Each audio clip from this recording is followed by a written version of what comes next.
for joining our Chan class for Asia. We have some people who went to Europe for some Dharma propagation work.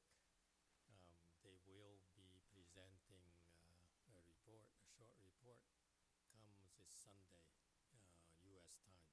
Okay, some slideshows for you. So it might be a little bit early for you, but if that's the case, you folks can watch it on the YouTube uploaded video. Okay. Today, I thought I'd talk to you about some things. I came and joined my late Chinese master, Master YongHua, late. And so I have a chance to learn a lot from observing what he did, learning from how he taught his disciples and how his disciples turned out and what happened to them and to him, to his Dharma after. And I realized one of the very alarming things is that some of his disciples, Master YongHua disciples, have deviant views. And personally, I feel that they were given. I don't really know what happened, but they're still around, and one of them is Vietnamese, and a few more. But because of that, they have seniority, and therefore they actually are doing a lot of damage to his Dharma. Okay, that's what happens to you. You are outsiders, you don't know what's going on. We are insiders, so we know the repercussions, the consequences of tolerating those things.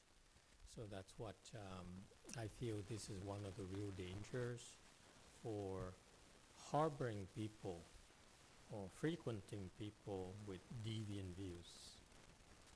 Okay, it's very damaging to you. Okay, so therefore I looked up what deviant views in the Buddhist dictionary, and there are two kind of deviant views that the dictionary, Buddhist dictionary talks about. Why are why are they damaging? Are very dangerous. These people who harbor deviant views are dangerous because the Chinese here, if you have deviant views, they will destroy the worldly joys or bliss, okay, bliss of the world. And also, they will also be very destructive to the Buddhist way, the Bodhi path. And that's what I'm referring to in our profession. These monks are allowed to harbor those views, and then because of the seniority, put in position of seniority because of the Dharma age, and therefore they are really damaging to Master YongHua's Dharmas. Okay, it causes a lot of problems, in my personal opinion. Okay, and this is the second part here, where these people will destroy the path to nirvana. That's Master YongHua's Dharma. That's how serious it is to me. Okay, the first one here is that they will make it life less fun for all of us, for you, for me. Okay, so that's why these people are very destructive. Okay, what are the two deviant views? They don't believe in cause and effect. Okay, this is the first deviant view that most Buddhist disciples know. The people, the first definition of deviancy or having deviant views is to not believe in cause and effect. Okay,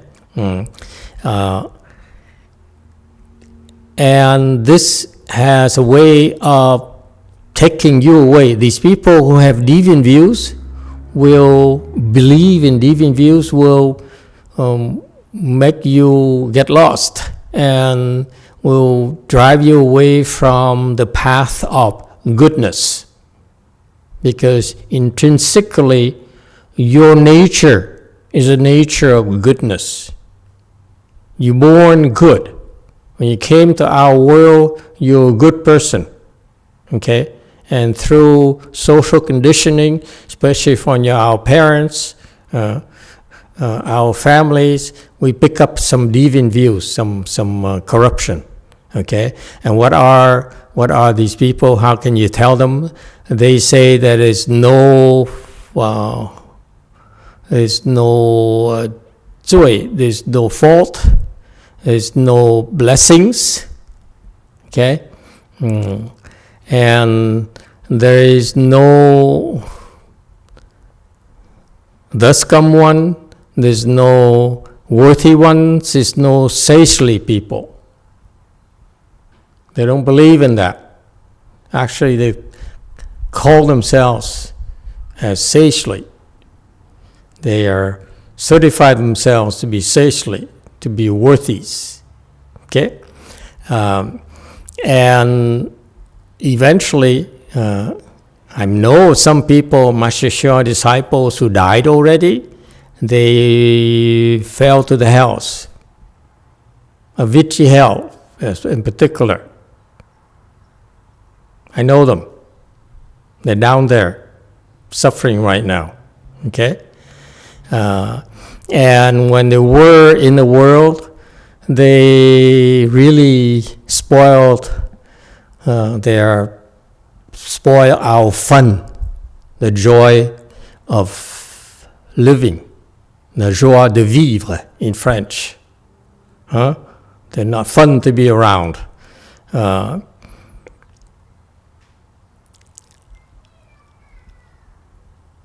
All right? And that's the danger of people who don't believe in cause and effect. They think they can get away with anything. Okay, there's no consequences for the bad actions. And this is a very modern type of view, especially for Westerners. If you follow the Western education, and then this is prevalent. As long as you can get away with it, then you are actually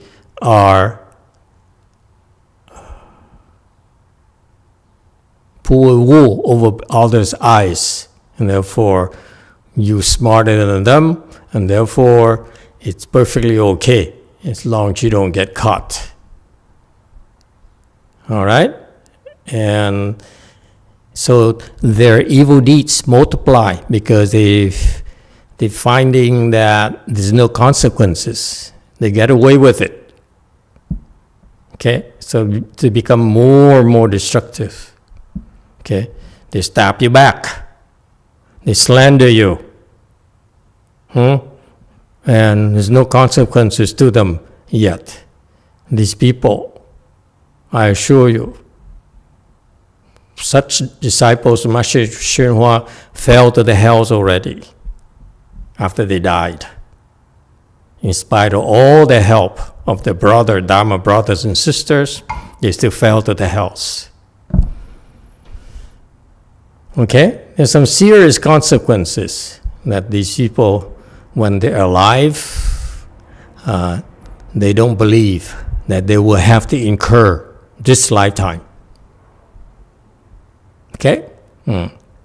Number two, This is for, in general, also people who are not necessarily Buddhists, who don't believe in Buddhism.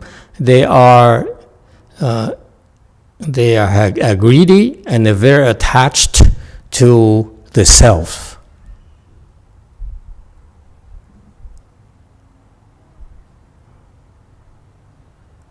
Okay? And for these people, the Buddhist dictionary says, because they're so attached to themselves, they practice goodness, but they only attain worldly pleasures, worldly joy. Okay? So the rewards, when you are attached to your ego, you're attached to yourself, you only get worldly rewards. Okay? Worldly blessings that you can only use in the world. It cannot help you in your path of cultivation towards liberation. Okay? And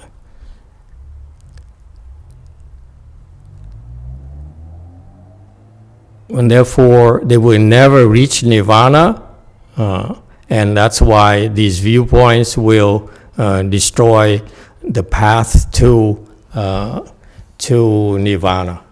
That the Tathagata, that the patriarchs have set up for us, and that's what's so damaging about it.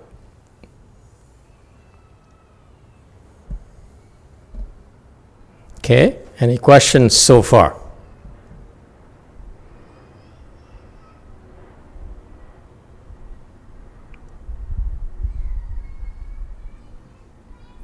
And as far as I am concerned, looking at Master Hsuan disciples and what happened over there, okay, I personally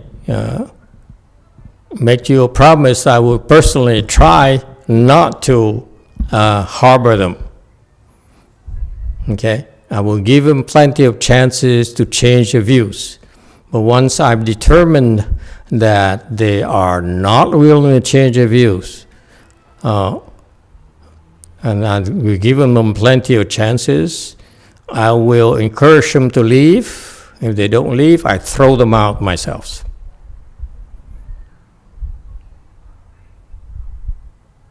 Okay? Because that's to remedy what happened to my Chinese teachers, Dharma. Okay? These people are destroying his Dharma so quickly.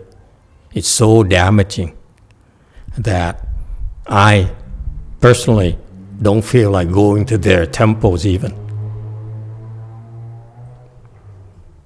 As his disciple, Master Hsuan disciples, I'm entitled to come to his temples. I don't feel like going there because I don't recognize such dharmas anymore being practiced there. Okay? Yes, question. Thank you, Master. I have a question. A student of mine, I try to encourage her to do Full Lotus and also listen to your Dharma to wise her up.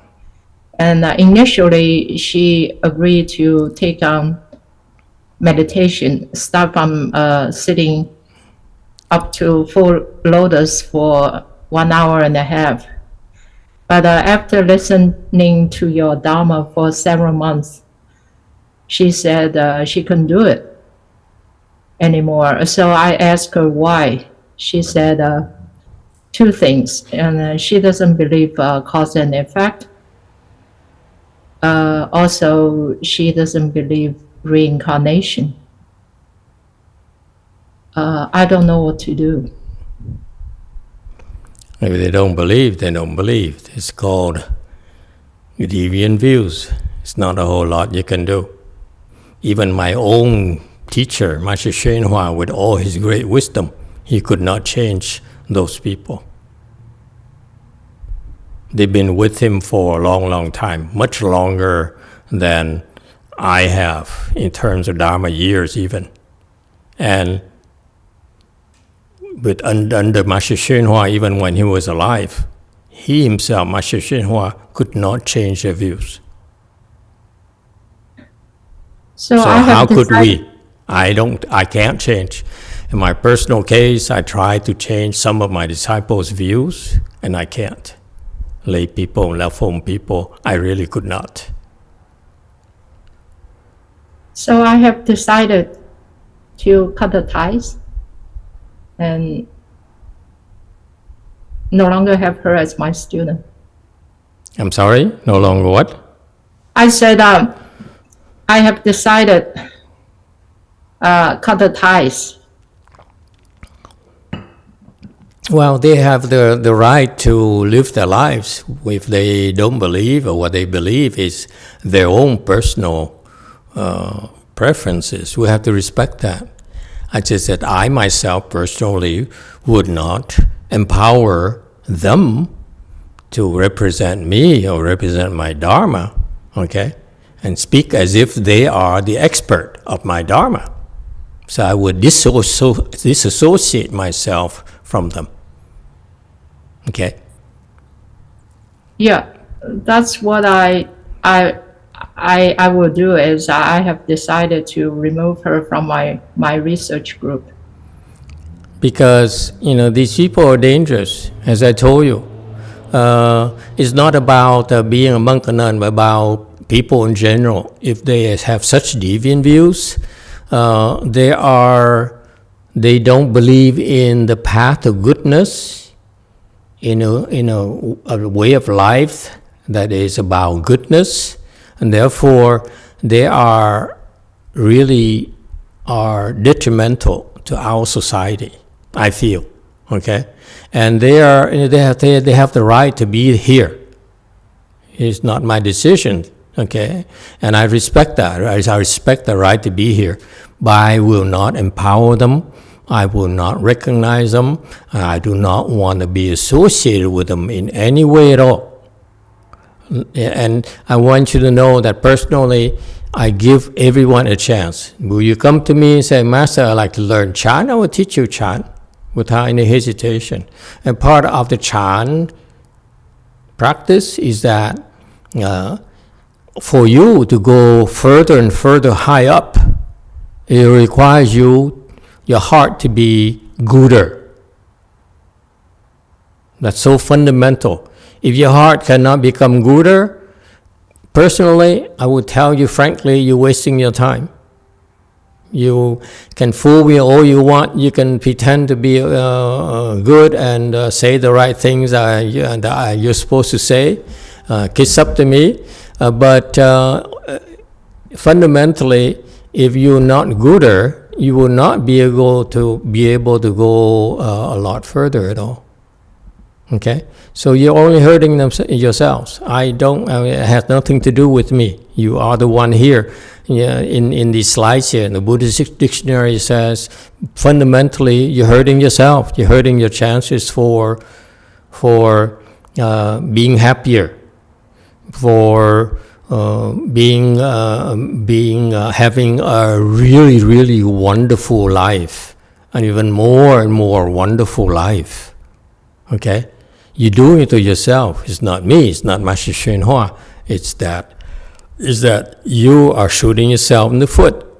Okay, and between Master Hsuan and me, Master Hsuan chose to laisser faire in French, meaning let it happen, let them live. Okay, I do that too, but I will not empower them. I would not encourage them to stay here under my umbrella. The umbrella we're providing you is for you to walk the path of goodness. Okay, and if you don't believe in that, you're free to leave. You're free to go somewhere else to find your own, something else more rewarding to you. Okay, because we will not mislead you in any way. Okay, I will not mislead you personally. I do not want to participate in their misleading you in thinking because they have seniority here, I put them a position of power, means that I endorse what they do. Okay, not at all. I give everyone a chance. I will promote them and all of you, help all of you all the way until it gets to the point where I decide that you're not going to change, and this is as far as you can go. Then I will part company with you. Okay, either I throw you out or encourage you to leave. That's all. That's how it is with us. Master YongHua doesn't have that. He just lets it happen, as if. So implicitly to me, as an American educated person, is implicitly he's endorsing their deviant deeds. Okay, and that's fine. He has his reasons, but I assure you that yes, I harbor such people, but eventually, when I realize that this is as far as they can go, I will throw them out at the first chance I have. Okay, and so there's nothing. Yes, you don't have to blame yourself. We give everyone a chance. You gave this student of yours a chance. Okay, and believe it or not, because this student of yours sat in full lotus and studied the Dharma for several months. Okay, the seeds of goodness are planted in them already. They will mature sometimes down in the future lives, but not right now. Right now, for this lifetime, most likely they have to fall to lower realms, okay, and suffer for their evil deeds, their deviant views. And then eventually, when they emerge from them, then they will learn the lesson. And the good seeds that you help them plant this lifetime, will then mature, and then they'll learn. Okay, all right. That's a simplistic version of what's going to happen. There's a lot more going on than we have time to go into. Okay, but that's what it is. Everyone is given a fair shake. We don't discriminate. Just because you're evil, we don't even discriminate. Okay, is that clear? So, yes, when I do that, I cause stress and distress in you because you didn't expect things to turn out that way, okay?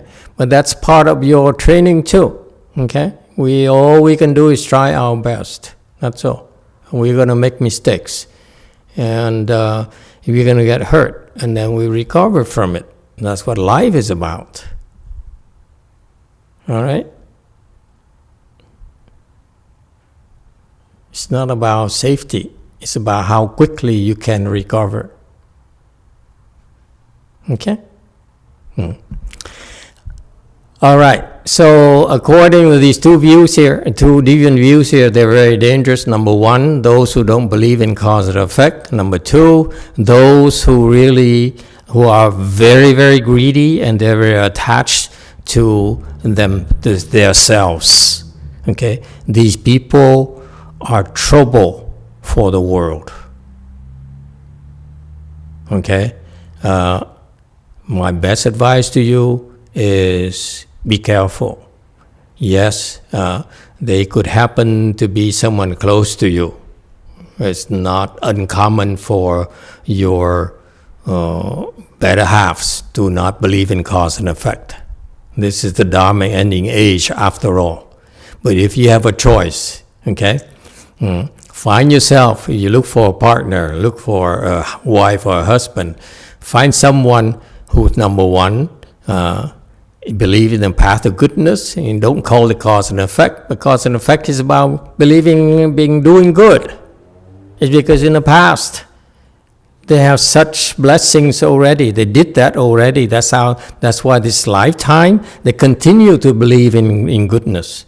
But if in the past they were doing deviant things already, they will continue this lifetime. You see? So you don't need to throw in the word, do you believe in cause and effect? Just watch them, how they behave. Okay? Are they good people? Do they believe in encouraging others to do good and then themselves to do good? Okay? So don't be stuck on jargons, cause and effect. It's a turn off for a lot of non-Buddhist people. Okay? And so if you want to be careful at the people close to you or people you want to have a relationship with, okay, do they believe in the path of goodness? Are they good people? That's very important. Okay? Avoid the people who do not believe in goodness. And number two, avoid attaching yourself to extremely greedy people and who are attached to themselves. Okay? They're number one in the world. No one else more important than them. You're going to suffer. They're going to make you suffer if that's the case.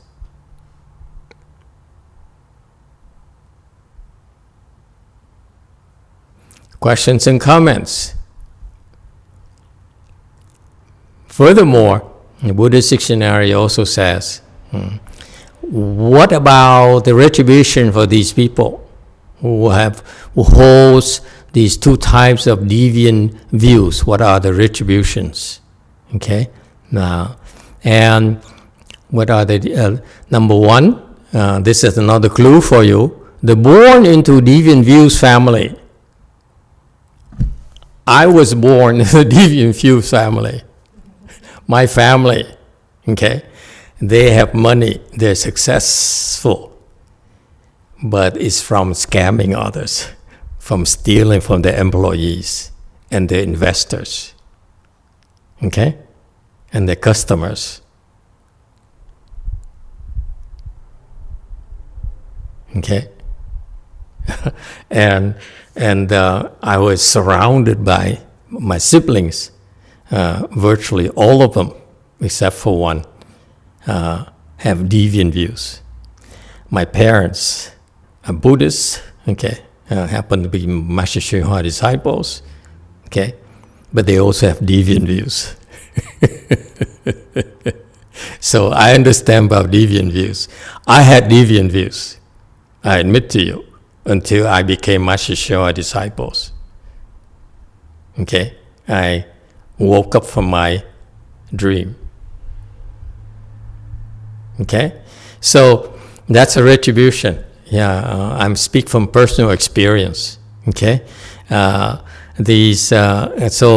this is why in the Asian tradition, when you you pair up, you look for a wife or husband, you look at the family tradition, right? You look at you want 门当户对. You want to make sure you check that there's a proper, history of stable family relations and so forth, no divorces and so forth.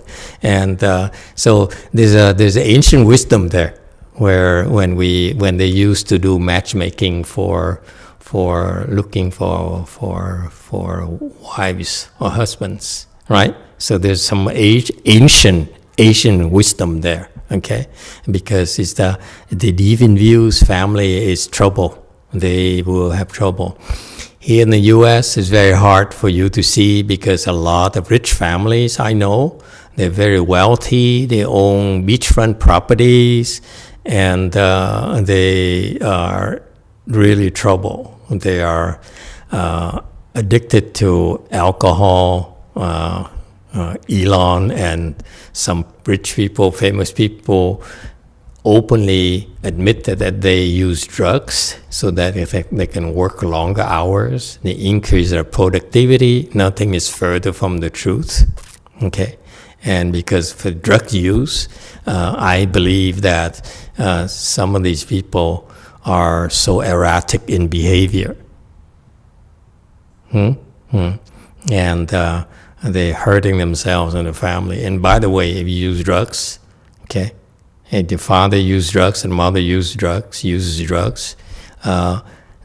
the genes are passed on to the children, so that the children are also more likely to use drugs, to be drawn to drugs as well. Okay?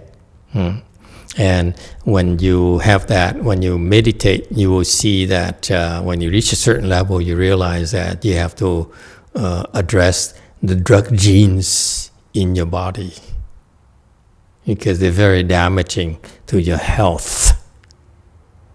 Okay? Chan will bring it out and will address it for you, by the way. I'm glad that I went through that phase myself. And some others I know also went through that phase. Yes, there's a question. Go ahead, JMT. 예, 항상 마스터의 가르침에 감사하고 있습니다. 저는 작년 3월에 선명상의 효과를 느끼고서 거의 매일 1시간에서 2시간 정도 명상을 하고 있습니다. 최근까지 많은 효과와 신기한 경험을 했지만 몇 개월 전부터 가슴이 답답해지는 문제가 생겼습니다. 그리고 시간을 계속 늘려야 한다는 스님들의 조언에 따라 지난달에는 보산사에서 5시간 넘게 선명상을 했습니다. 5시간 이상 선명상을 하면서 저는 중간에 무언가가 저를 떠난다는 느낌을 받았고 가슴의 답답함도 없어졌고 그날의 컨디션이 아주 좋았습니다. 그리고 저는 집에 와서 편안한 마음으로 잠에 들었습니다. 그리고 다음날 아침에 눈을 떴을 때 아주 강한 두통이 왔고 그 두통은 저녁 때까지 지속되었습니다. 그리고 가슴에 답답함도 다시 생겨 2달이 지난 지금까지도 계속 문제가 생기고 있습니다.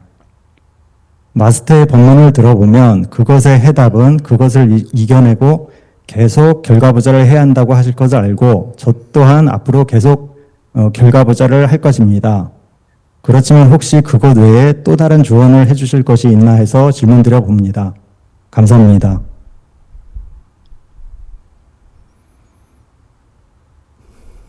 Thank you for your master's teaching. Last year around May, I started meditation, and then I'm doing meditation every day from 1 hour to 2 hours. And I had a lot of weird experiences, interesting experiences, but for a few months I've been feeling something is stuck on the chest area. So last month I went to JMT and then I sat for 5 hours. So during that meditation I felt like something is leaving me. And then I felt very good, and the stuffiness in the chest, like tightness in the chest, was gone. So I was feeling very light. I went back to my house and I slept. After waking up, I felt a very strong headache. And then the tightness on the chest happened again. So it has been 2 months now, and it's still ongoing. So when I listen to Master's Dharma talk, I think I have to keep doing this full lotus meditation until I overcome again. So I will do that, but I'm also asking you, is there any other advice you could give me? Thank you. So at the temple, when you're at the temple, you can sit 5 hours and it goes away. Have you tried sitting 5 hours at home and see if it goes away or not? Why don't you try that? Okay? 네, 한번 해보겠습니다. Yeah, try that and then I will try. Yeah, we keep in touch. And help him work through this. Okay? Very good. The point is that if he can sit longer and it goes away, that's a sign that he can handle it. Okay? That's a very good sign. But going back home, when it comes back, that's we need to figure out whether the home has some issues at home. Okay? At his home. All right? So try sitting 5 hours next at home. All right? See if it goes away. All right. And the second retribution for this, yes, go ahead in China. Thank you, Master. Just a follow-up question on the gene that you mentioned, the drug gene. Is there anything called the alcohol gene? I mean, if you use alcohol, will that change your gene and get passed on to your future generations? I don't have that experience, like for a drunkard and so forth, I don't know. But logically, it should have some alcohol genes that will be passed on to the next generation as well. Okay?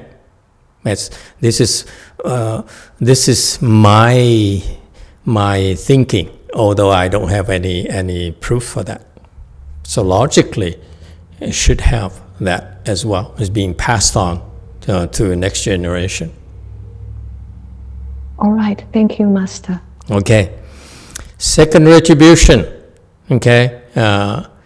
For your mind, when you don't believe you have deviant views, okay, and again, I stress to you, these people who have deviant views, just watch out with these two types of deviant views. Number one, that don't believe in cause and effect, meaning don't believe in a path of goodness, okay? Stay away from those people. Number two, and especially if you're looking for a partner, be careful. If they are egotistical and they're extremely greedy, okay, like most Westerners are, bad choice, okay? Think again before you hook up, okay?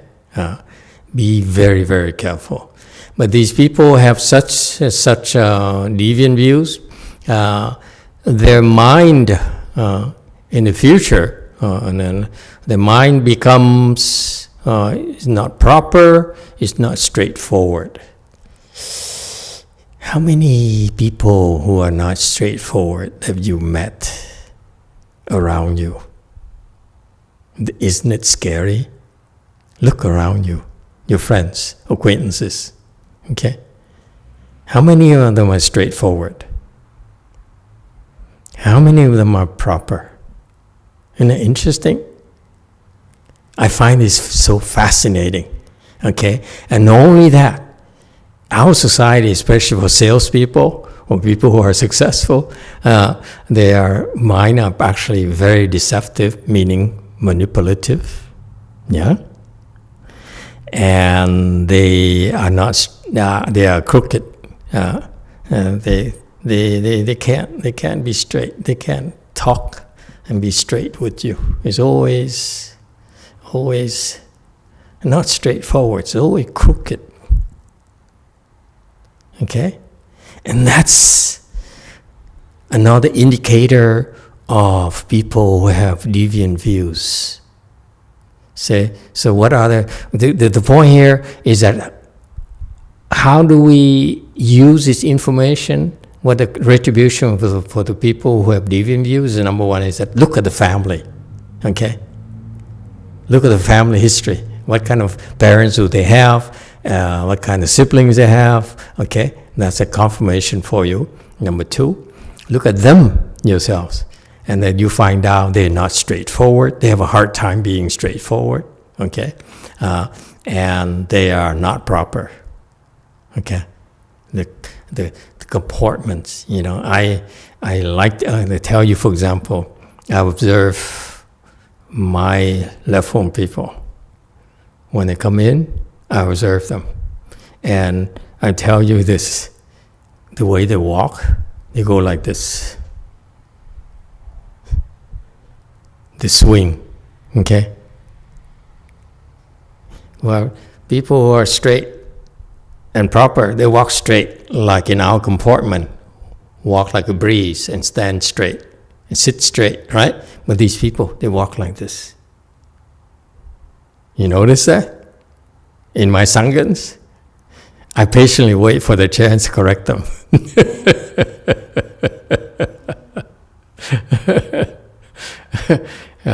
Okay, and so, and in particular, they think that they naturally are manipulative.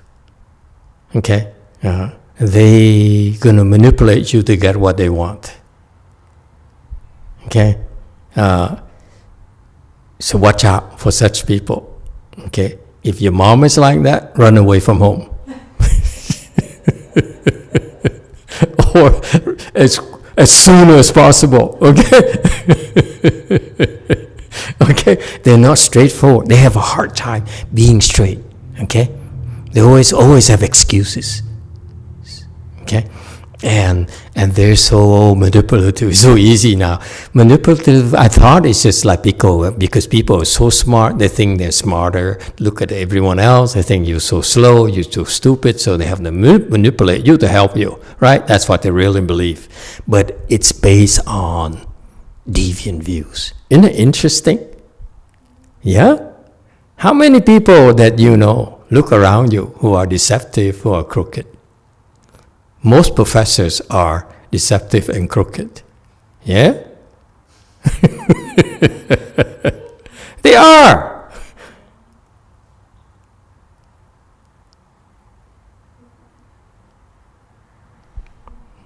They look at the students and you are so stupid anyway, I have to I have to lead you.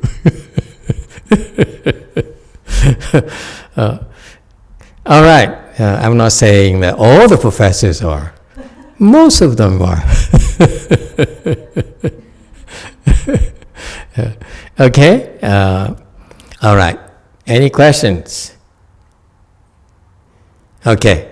I have a few minutes left. I can go into the anecdote, Wei-Yang anecdote. Okay? Let's do the next one. It's a real short one here. Patriarch's intention. Let me read it for you. A monk asked Master YongHua, what was the patriarch's intention? And Master YongHua drew a circle in the air with his hand, within which he wrote the character Buddha. And the monk was speechless. Okay? So that's the whole anecdote. Okay? What is not clear here is which patriarch was this monk referring to? Was he referring to Master Wei Lingyou, Master Wei Shan? Okay? Or because at the time, Master Lingyou, when Master YongHua was still alive, his teacher, Master Lingyou, Master Wei Shan, was recognized as a patriarch in Weiyang, from his teacher, Bai Zhang. Okay, and so, but also in Chinese Chan, there is a Huatou that says, what was the patriarch's intention for coming to the West? Anyone knows that? You heard of that? It's very, very famous, Huatou.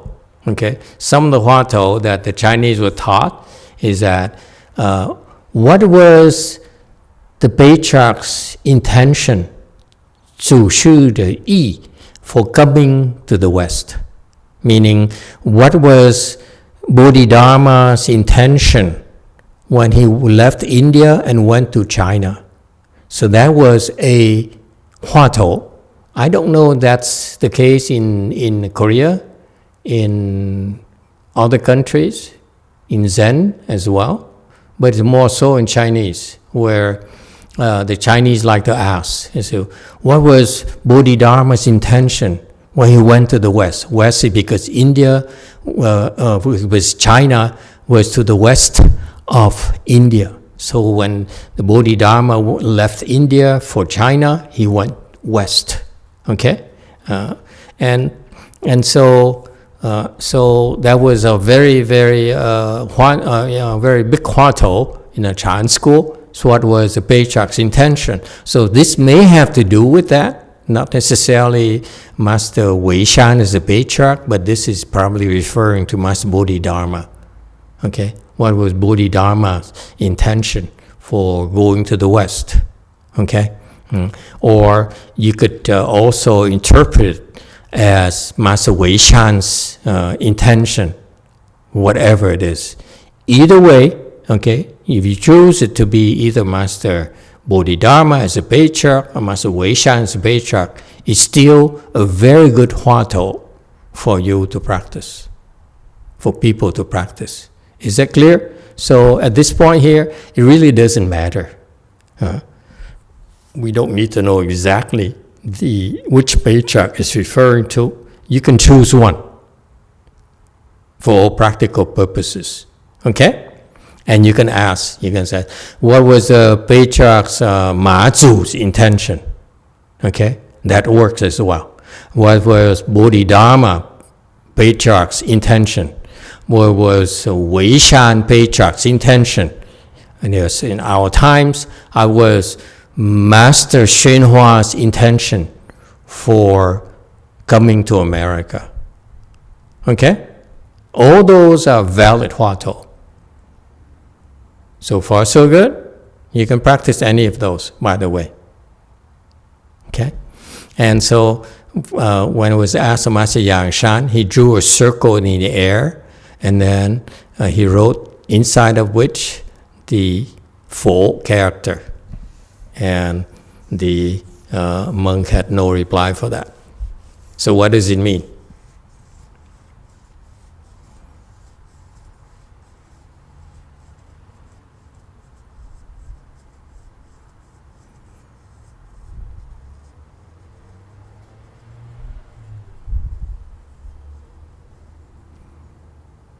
First of all, what do patriarchs do?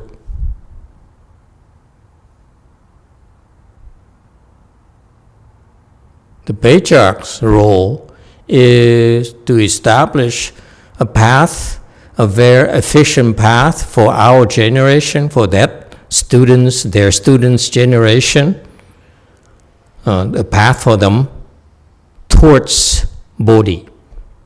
Is that clear? That's what patriarchs are supposed to do. That's a better patriarchs. The poorer patriarchs, like the current one, he doesn't really establish any path because you don't even know who he is. Okay? But patriarchs, fundamentally, are supposed to help us. Okay?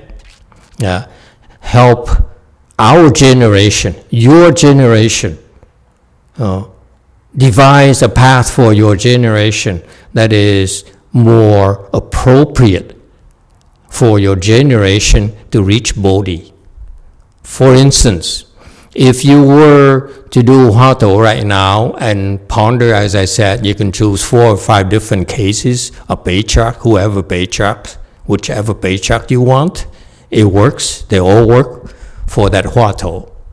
But I don't happen to believe in the huatou for our times, because I see that huatou is only for a very tiny group of people who can do it. Okay?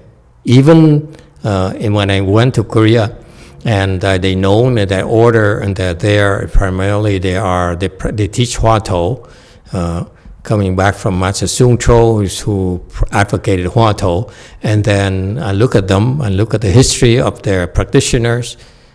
Rarely do you find anyone who successfully practiced huatou. I talked to some of the enlightened Sunims there, and I asked them, what did you do? How did you become enlightened? How did you get where you are? I didn't say, how did you become enlightened? Okay. I said, how did you get where you are? I praise them. I said, I have so much respect for you. You're so impressive. So how did you get here? Okay.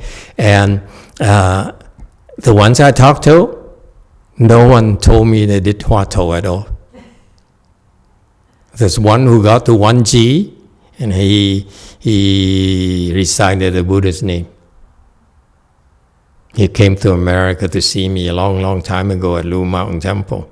And I saw him again in Korea. I said, oh, now, congratulations, now you have some accomplishment.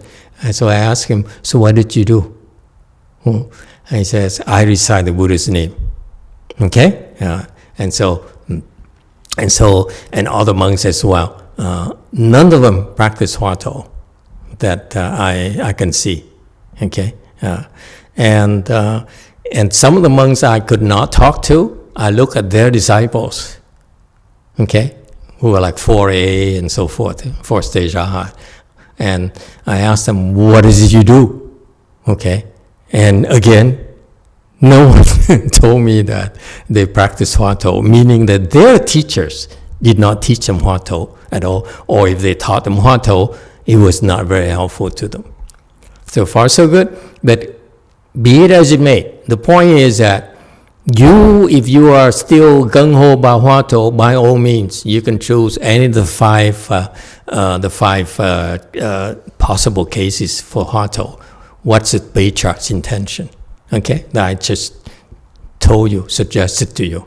Okay, and so that's why Master Yang when he drew the word "fo" in the middle of that circle there, it meaning is a yuan xiang. Yuan xiang is a circle. It's a round mark.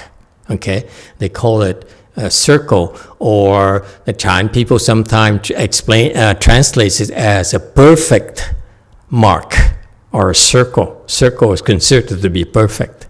Okay, perfection. And when you do that, okay, then he wrote the word "fo" in there. Okay, that could be interpreted as the path to Bodhi, the path to Buddhahood. So far, so good. So that's what he answered. Okay, but also I want to draw your attention to the fact as well as the cleverness in Master Yang Shan's answer, in that he didn't use any words.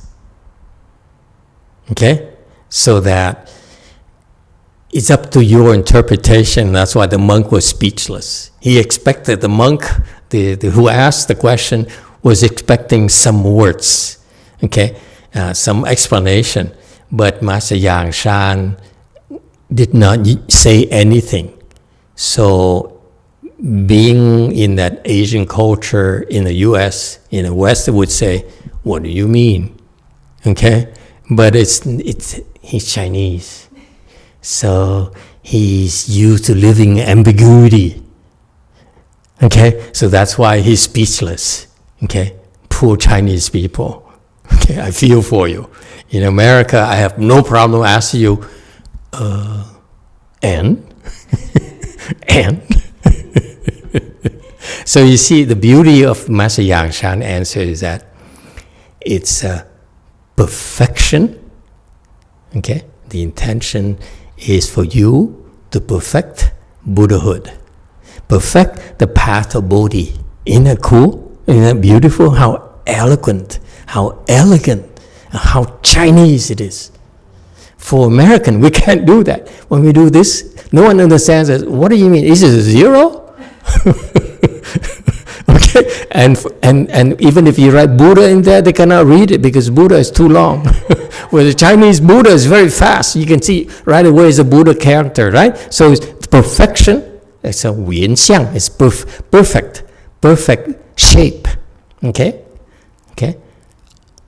Inside it is a Buddha. So perfection of what's the ideal path for you to reach Bodhi. Isn't that cool? It's so beautiful. But also, to me, what's also clever, so elegant, is that he did not have to use words. So that's why it works for that guy who basically is speechless because he had no idea. He's still using processing. He's processing too much. That's why he couldn't know how to reply to that and what to ask. Okay, but for us as well, it's confirmation for you that if you practice the Hua-To or the Patriarch's intention, it's also will bring you to Bodhi. It's how you perfect your Bodhi, your path, one path towards Bodhi. Okay, dokie? That's it. What, you expect more?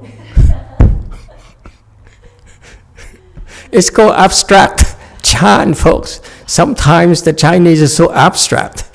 That's all we can, that's as far as we can go. The rest is up to you.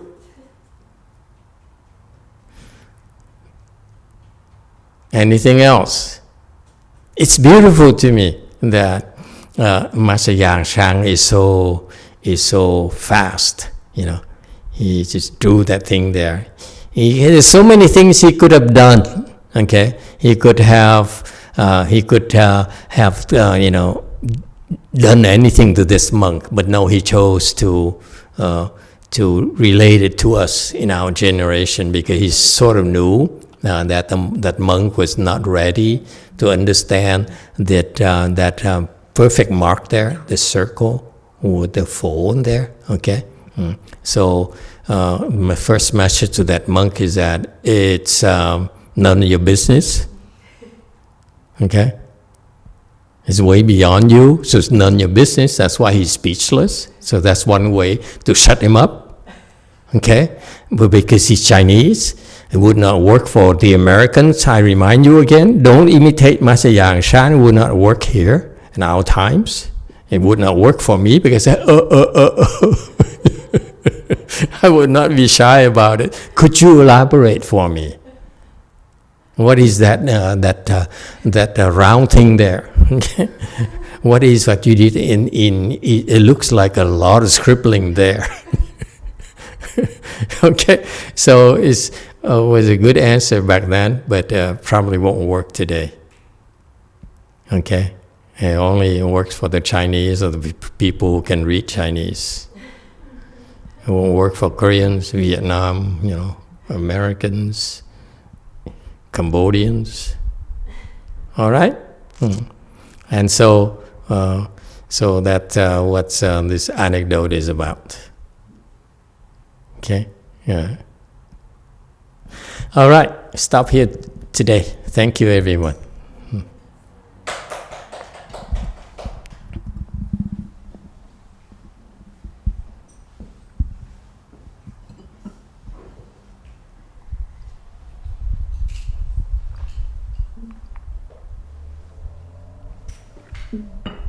Cảm ơn